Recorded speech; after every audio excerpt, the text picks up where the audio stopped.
میدونستید بزرگان فناوری دنیا مثل استیو جابز، ایلان ماسک یا مارک زاکربرگ یه ویژگی مشترک دارن که این ویژگی مشترک باعث خیلی از موفقیتاشون بوده. این ویژگی مشترکشون داشتن پول زیاد نیست، نه اصلا. اونها دارای یک مهارت نرم هستند به نام توانایی داستانگویی یا استوری تلینگ. توانایی داستانگویی که به شما کمک میکنه که شما بتونید ایده و محصولات خودتون رو برای بقیه توضیح بدید و بتونید اونها رو در بازار بفروشید. اگه میخواید بدونید این توانایی چی هست و چطور ما میتونیم این توانایی رو یاد بگیریم و در خودمون تقویت کنیم، با من همراه باشید.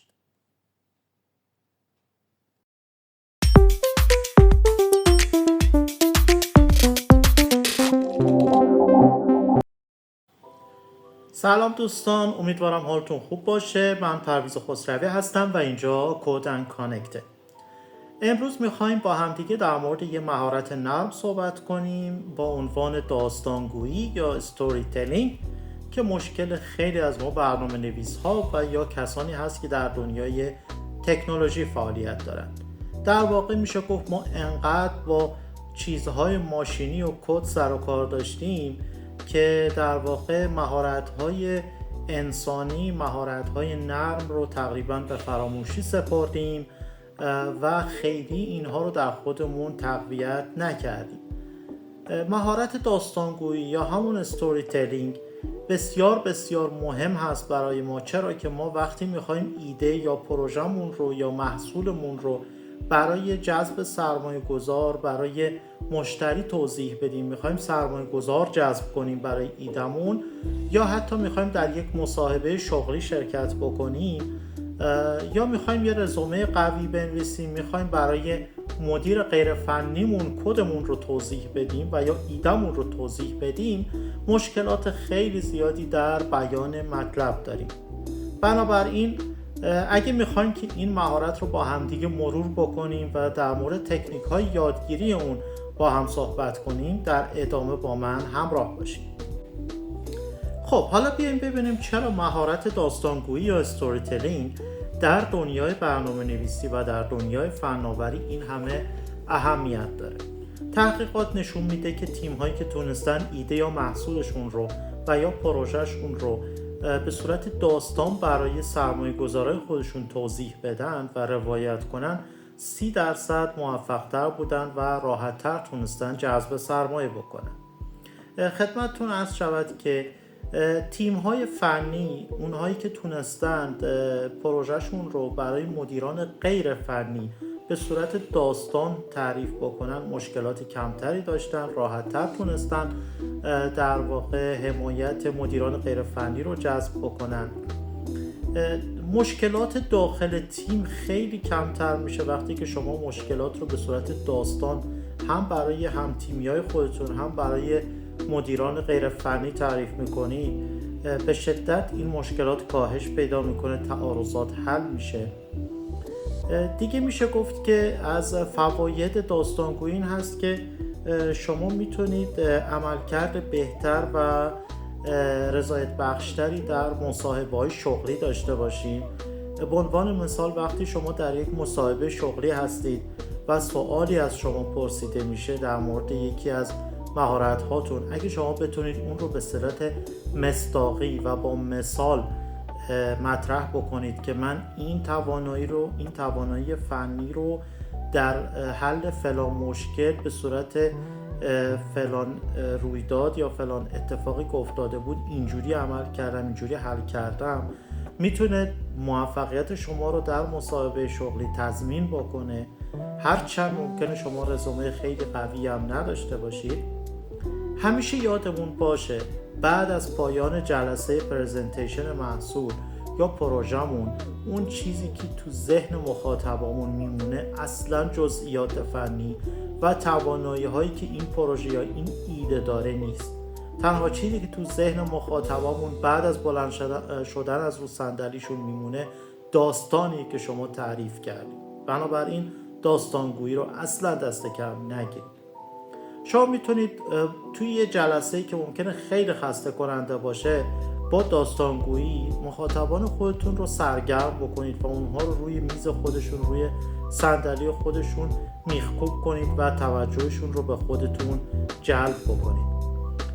خدمتتون عرض شود استوری تلینگ یک مهارتی هست که خیلی اوقات میتونه باعث شبکه سازی بشه، میتونه برای کسانی که پارتی ندارن میتونه جای پارتی رو براشون پر بکنه و توانایی‌های خود اونها رو چند برابر برای مخاطبینشون بولد بکنه و اونها سریعتر اعتماد بکنن.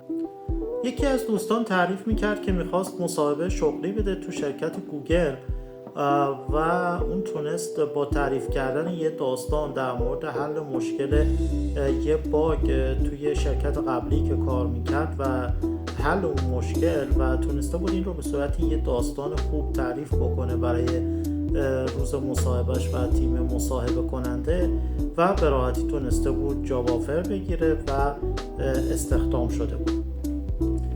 خب عزیزان، حالا میخوایم ببینیم که ما چطور میتونیم ایده یا محصول و یا پروژه‌مون رو برای مخاطبینمون توی جلسه پرزنتیشن تبدیل به یک داستان خیلی جذاب و سرگرم کننده بکنیم. برای این کار ما 10 تا تکنیک رو براتون میگیم. در تکنیک اول که عنوانش هست تکنیک 3 پرده‌ای یا 3 مرحله‌ای، به این شکل هست که این تکنیک که شما اول در گام اول میایین و مشکل رو مطرح میکنید. مشکل رو حتما باید با اعداد ملموس و با آمار و داده مطرح بکنید. به عنوان مثال بگید که در حال حاضر این مشکل انقدر درصد باعث کندی عملکرد شرکت شده، یا به عنوان مثال بگید که انقدر درصد باعث کاهش عملکرد شده و کلا به صورت داده و به صورت آمار مشکل رو مطرح بکنید. در پرده دوم یا گام دوم شما باید بیاید کل مراحلی که اتفاق افتاده تا از اول که این مشکل رو شناسایی کردین تا راه حل های مختلف رو تست کردین و به راه حل نهایی رسیدین، شکست هایی که براتون اتفاق افتاده، همه اینها رو به صورت داستان و با جزئیات در حد زمانبندی جلسه بیان بکنید. و در پرده سوم یا گام آخر شما باید حتما اون نتایجی که به دست میاد به کمک راه حل شما، اینجا رو هم دوباره باید با آمار و با اعداد و داده مطرح بکنید. بگید که خب راه حل ما کمک میکنه که این میزان شاخص ها تغییر پیدا بکنن، بهتر بشن و در واقع نتایجی که ما به دست میاریم اینها هست و این اعداد هم بیانگر بهبود عملکرد ما به کمک این راه حل ها هستش. خب میرسیم به تکنیک شماره 2. برای تکنیک شماره 2 که عنوانش هست تکنیک چرخش غیر منتظره، در این تکنیک شما باید بیاید و برای مخاطبتون حس کنجکاویش رو تحریک بکنید. به عنوان مثال بگید که حالا با توجه به مشکلی که میخواین حل بکنید و یا ایده خودتون، به عنوان مثال میگید که میدونستید که یه مشکل ساده یا یه باگ ساده SQL یه شرکت 200 میلیون دلاری رو ورشکست کرده. به عنوان مثال با این جمله شما میتونید حس کنجکاوی طرف رو خیلی برانگیخته بکنید و از اون طرف اهمیت کاری که شما میخواید انجام بدید رو خیلی بزرگ میکنید و در واقع مهارت‌های خودتون رو خیلی اینجا به رخ طرف میکشید. تکنیک سوم که بهش میگیم مقایسه تخریبگر، در واقع اسم جالبی داره. همونطور که از اسمش هم مشخص هست، شما وقتی که میخواید در مورد موضوعات فنی و یا جزئیات فنی برای مخاطبین خودتون که ممکنه خیلی هاشون اطلاعات فنی و برنامه نویسی نداشته باشن صحبت کنید، بهتره که اصطلاحات فنی رو تبدیل بکنید به یه سری مثال ها و شبیه سازی هایی که در زندگی روزمره دارید. به عنوان مثال شما به جای اینکه از دیتابیس مثلا استفاده کنید، دیتابیس رو تشبیه میکنید به یک کتابخانه واقعی و همه جزئیاتی که در دیتابیس ما داریم اونها رو با مثال هایی از یک کتابخانه واقعی در واقع اینها رو شبیه سازی میکنید. تکنیک بعدیمون که برای داستانگویی میتونیم استفاده بکنیم تکنیک های داستان های کاربری بهش میگن. در واقع شما میایید در این تکنیک سعی میکنید که داستانی که تعریف میکنید درش یه قهرمان وجود داشته باشه و این قهرمان شما در واقع همون کاربری هست که با یک چالشی درگیر هستش. شما میایید و در گام اول این شخصیت رو توصیف میکنید، مشکلاتی که براش پیش میاد، و در گام دوم شما میایید و در واقع این کاربر رو و این قهرمان داستان رو به یه سفری میبرین از اونجایی که خیلی مشکل داشته، خیلی چالش داشته و درگیری های زیادی در کارش داشته، تا اونجایی که شما بهش راه حل های در واقع کد نویسی و یا برنامه نویسی یا تکنولوژیکی بهش میدین. در واقع این سفر رو با این قهرمان داستانتون جلو میبرید، از چالشاش میگین، از مشکلاتی که برای این شخصیت داستانتون پیش اومده و در نهایت هم راه حل ها رو در واقع براشون توضیح میدین و میگین حالا این قهرمان ما به کمک این راه حل هایی که ما بهش میدیم میتونه کاراش رو انقدر سریعتر، انقدر راحتتر و انقدر در واقع با لذت بیشتری انجام بده. تکنیک پنجم ما در استوری تلینگ تکنیک اعداد روایتگر بهش میگیم. تو این تکنیک شما سعی میکنید گزارشات پیچیده فنی رو به کمک اعداد برای مخاطبینتون توضیح بدید، به کمک داده ها توضیح بدید. به عنوان مثال وقتی نتیجه ایده شما یا نتیجه محصول شما باعث میشه که 40% کار کاربر راحت‌تر و سریعتر انجام بشه، گفتن خشک این موضوع که در واقع شما بگید که سیستم جدیدی که ما بهتون ارائه میدیم 40% کار رو سریعتر و عملکرد رو سریعتر در واقع انجام میده، خیلی جذاب نیست. ولی اگه شما بتونید این رو به صورت یه سری اعداد متفاوت بیان کنید، به عنوان مثال بگید با سیستمی که ما بهتون ارائه میدیم شما میتونید در واقع 2 دقیقه کاربرتون کمتر معطل بشه، در روز نمیدونم 1000 دقیقه کاربراتون صرفه‌جویی در زمانشون داشته باشه، یا اینکه این در واقع معادل استخدام 2 تا کارمند هست که شما بدون هیچ هزینه‌ای در واقع اونها رو استخدام کرده باشید که این کار رو براتون انجام بده. شما میتونید به کمک این روایت‌های جذاب، به کمک اعداد در واقع ایده یا محصولتون رو، عملکردش رو به طور کامل در ذهن سرمایه‌گذار یا مشتریتون جا بندازید. تکنیک بعدیمون که خیلی تکنیک خوبی هست بهش میگیم اعترافات فنی. تکنیک اعترافات فنی، شما میخواین تو این تکنیک با کاربران خودتون و با مخاطبین خودتون رو راست باشید و در واقع صادق باشید. میایید چی کار میکنید؟ میایید و در واقع اعتراف میکنید که این راه حل های شما این مشکلات رو داره، شما با همچین مشکلاتی روبرو بودید و در واقع نقص ها و عیب های ایده و محصول خودتون رو خودتون مطرح میکنید. این باعث میشه که یک اعتماد خیلی خوبی بین شما و مشتریتون ایجاد بشه. در واقع یکی از کاربردهای تکنیک اعترافات فنی در مصاحبه‌های شغلی هست وقتی شما اعتراف میکنید که من با فلان چالش برنامه نویسی روبرو شدم و این مشکلات رو گذروندم، این درس ها رو ازش گرفتم و این شکست ها رو تجربه کردم، تیم مصاحبه کنندتون و یا طرف مصاحبه کنندتون خیلی خوشش میاد و میفهمه که شما با چه چالش های روبرو بودید، چه شکست هایی رو داشتید، شما تونستین شکست های خودتون رو تحلیل بکنید و از اونها درس بگیرید. تکنیک هفتم برای یادگیری استوری تلینگ تکنیک داستان های آینده نگر هست که بیشتر در پروژه های R&D یعنی تحقیق و توسعه و بخش های تحقیقاتی ازش استفاده میشه. شما سعی میکنید که داستانی که تعریف میکنید برای مخاطبان خودتون یه صفحه رو از حال به آینده در واقع براشون ترسیم بکنید. بگید که ما در حال حاضر در این نقطه هستیم و میخوایم در آینده به اینجا برسیم، همچین سرویس هایی رو در آینده ارائه بدیم و در واقع با این کارتون باعث میشه که سرمایه گذارتون یا مخاطبتون خودش رو در آینده ببینه و خیلی هیجان زده بشه. به عنوان مثال خدمتتون عرض شود که فرض کنید که شما میخواید که در مورد یه ایده صحبت بکنید، اینجوری میگید که تصور کنید که شما در سال BC هستین، یعنی سال در واقع 2030 هستین. بیماران شما با سنسورهای IoT در واقع پیش از اینکه به پزشک مراجعه کنن حمله‌های قلبی خودشون رو تشخیص میدن و پیش بینی میکنن و در واقع شما میتونید به کمک این سنسورهایی که ما بهتون ارائه میدیم و با توجه به این سامانه و این ایده که ما بهتون میدیم از حملات قلبی برای بیماران خودتون پیشگیری بکنید. خب این خیلی در واقع سرمایه گذار رو میتونه هیجان زده بکنه و علاقه‌مند بکنه که روی پروژه و یا ایده شما سرمایه گذاری کنه. تکنیک بعدی که برای داستانگویی میشه استفاده کرد در برنامه نویسی تکنیک طنز فنی هست.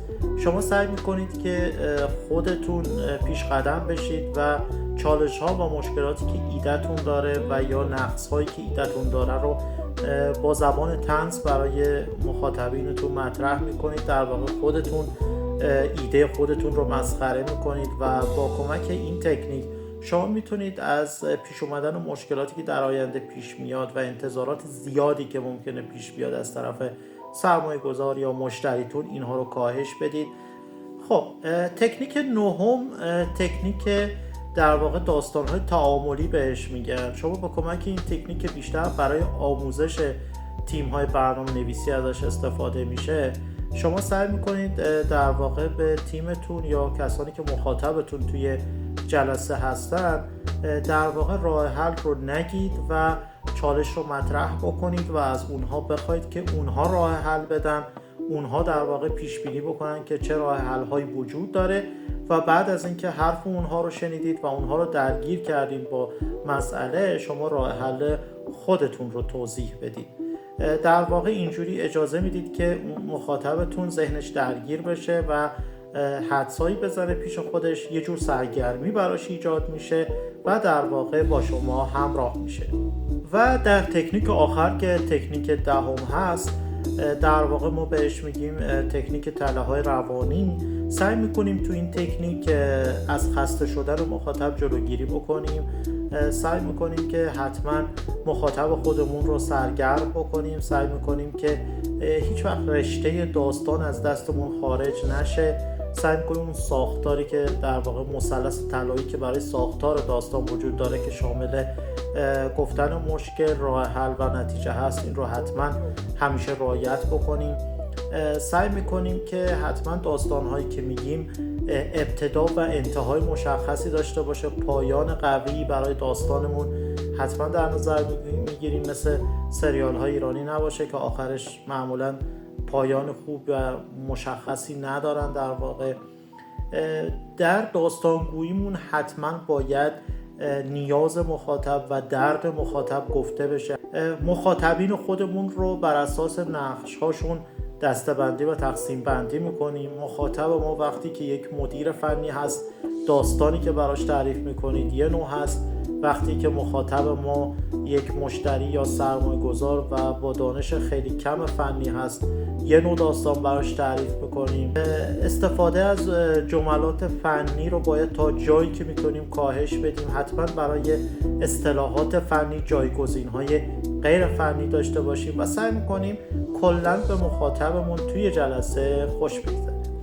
دوستان، تکنیک ها رو براتون گفتم. حالا میخوایم مثال های از این تکنیک ها رو در دنیای فناوری با هم دیگه مرور بکنیم، ببینیم که در واقع غول های فناوری وقتی که با همچین مشکلاتی روبرو میشدن از چه تکنیک های داستانگویی استفاده میکردن. خدمتتون عرض شود که وقتی استیو جابز در واقع آیفون رو معرفی کرد، هیچ وقت نگفت که من براتون یه گوشی درست کردم که سیستم عاملش یونیکس هست، یا در واقع خیلی وارد بحث‌های فنی نشد. چی گفت؟ گفت من براتون یه آیپاد درست کردم که توش هم تلفن داره هم اینترنت. بنابراین یه جور کاربردی برای مردم صحبت کرد تا اونها بدونن که با چه محصولی و با چه کاربردی طرف هستن. مثال دیگه‌ای که میشه زد ایلان ماسک بود. وقتی که ربات تسلا رو برای اولین بار رونمایی کرد، هیچ وقت نگفت که ما یه رباتی طراحی کردیم با الگوریتم‌های فلان و فلان و فلان و در واقع اومد گفت ما یه چیزی براتون ساختیم که وقتی از ماشین پیاده میشی خریداتون رو از در ماشین تا خونتون براتون میبره. بنابراین میبینید که چقدر جالب صحبت میکنن. اینها اون تفاوت هایی هست که اول ویدیو براتون گفتم. سال 2018 شرکت مایکروسافت با چالشی مطرح شد، اونم این بود که هوش مصنوعیش نمیتونست پوست های تیره رو، یعنی افراد با پوست های تیره رو تشخیص بده و بنابراین چالش خیلی مهمی بود براش. اومد و از تکنیک اعتراف فنی استفاده کرد. دقیقا من جملهش رو براتون میخونم. تو اون موقع شرکت مایکروسافت اعلام کرد که هوش مصنوعی ما در تشخیص چهره‌های با پوست تیره مشکل داره.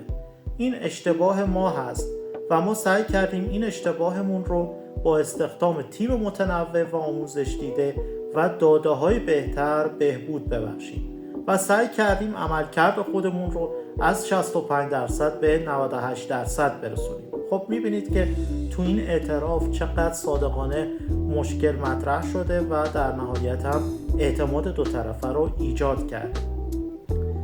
در ادامه میشه گفت که یه باگی پیش اومده بود برای شرکت کلش آف کلنس، بازی کلش آف کلنس، که در واقع این رو تونست با کمک یه طنز فنی در بین کاربران خودش حل و فصل بکنه. این شرکت تو بیانیه‌اش میگه یه خطای کدنویسی باعث شده بعضی از بازیکنان ما به جای 100 سکه 100 میلیون سکه دریافت کنند. ما مجبور شدیم مثل بانک مرکزی یک تورم مصنوعی ایجاد کنیم تا اقتصاد بازی رو نجات بدیم. تو این مثال میبینید که در واقع این شرکت اومده و از اصطلاح تورم مصنوعی که یک اصطلاح در واقع اقتصادی هست به نفع خودش استفاده کرده، یه جوری در واقع اومده و خودش رو هم مسخره کرده. همینطور شرکت اپل یه تکنیک خیلی جالبی رو که همون تکنیک اعداد روایتگر هست رو برای معرفی پردازنده M1 خودش استفاده کرد. تیم کوک مدیر عاملش میگه که پردازنده M1 نه تنها 3.5 برابر سریع‌تره بلکه 18 ساعت باتری داره. یعنی شما میتونید با یک بار شارژ کردن از نیویورک به توکیو پرواز کنید و هنوز 30% باتری داشته باشید. میبینید که تو این مثال هم جناب تیم کوک اومد و به کمک اعداد و شبیه سازی هایی که کرد و مثال هایی که از دنیای واقعی زد به راحتی در واقع این مسئله رو برای مشتریان خودش توضیح داد. خب همونطوری که بارها گفتیم یادگیری بدون انجام تمرین و بدون تمرین عملی هیچ وقت نتیجه‌ای نداره و فایده‌ای برامون نداره دوستان. نکته اول این که شما حتما لازم نیست که در واقع متخصص کامپیوتر، آیتی و یا برنامه‌نویس باشید که از تکنیک داستانگویی استفاده بکنید. نه خیر، این تکنیک در واقع یک مهارت نرم هست که هر کسی توی شغل و کسب و کار خودش میتونه استفاده بکنه. از همه این 10 تکنیک استفاده کردیم به کمک مثال هایی که در حوزه فناوری گفته شد. شما میتونید در واقع کسب و کار خودتون رو جایگزین بکنید و از این تکنیک ها استفاده بکنید. خدمتتون عرض شود که خب تمرین هایی که وجود داره این هست که شما حتما باید سعی بکنید که پروژه هایی که در حال حاضر در دست اقدام دارید، ایده هایی که دارید رو اینها رو سعی بکنید براشون داستان بنویسید. موقع نوشتن داستان، موقع در واقع طراحی سناریو برای داستان هاتون فکر نکنید که یکی از این تکنیک ها رو استفاده کنید. نه، اولا شما سعی کنید مشتریان خودتون، مخاطبین خودتون رو تقسیم بندی بکنید با توجه به نقش هاشون. برای هر کدوم از این نقش ها داستان های جداگانه بنویسید. تو هر کدوم از این داستان ها با توجه به بخش های مختلفی که یک داستان داره سعی کنید شخصیت پردازی بکنید، قهرمان داشته باشه داستانتون. سعی بکنید از ترکیبی از این 10 تا تکنیک تو بخش های مختلف استفاده بکنید. یه جایی که میخواید بگید مشکل وجود داره، میتونید از طنز فنی استفاده کنید. یه جایی که میخواید در واقع ضرورت این راه حل رو توضیح بدید، از اعداد استفاده بکنید. خدمتتون از همه این تکنیک ها سعی کنید در سرتاسر داستانتون استفاده بکنید و داستان تا جایی که امکان داره جذابتر بکنید. سعی بکنید داستانی رو که در واقع طراحی کردید برای دوستان خودتون بخونید، برای دوستان خودتون ارائه بدید، ازشون فیدبک بگیرید و در واقع میزان پیشرفت خودتون رو بسنجید. من خودم هم برای تمرین کردن در واقع استوری تلینگ اومدم این چنل رو ایجاد کردم و اینجا سعی میکنم مطالبی که یاد میگیرم برای شما عزیزان توضیح بدم و به کمک این کار سعی میکنم که در واقع مهارت داستانگویی رو برای خودم تقویت بکنم. اگه مطالب این ویدیو براتون خوب بود حتما ما رو سابسکرایب کنید، سعی کنید حتما تجربیات خودتون رو در مورد محتوایی که گفتیم به صورت کامنت با همون به اشتراک بگذارید، با لایک های قشنگتون ما رو حمایت بکنید و خدمتتون عرض شود که حتما برامون توی کامنت ها بنویسید که در مورد چه موضوعاتی دوست دارید که من براتون ویدیو بسازم. و یه نکته هم هیچ وقت یادتون نره، اونم این که مهندسین خوب کد میزنن اما مهندسین بزرگ داستان میگن. روزتون بخیر و خدا نگهدار.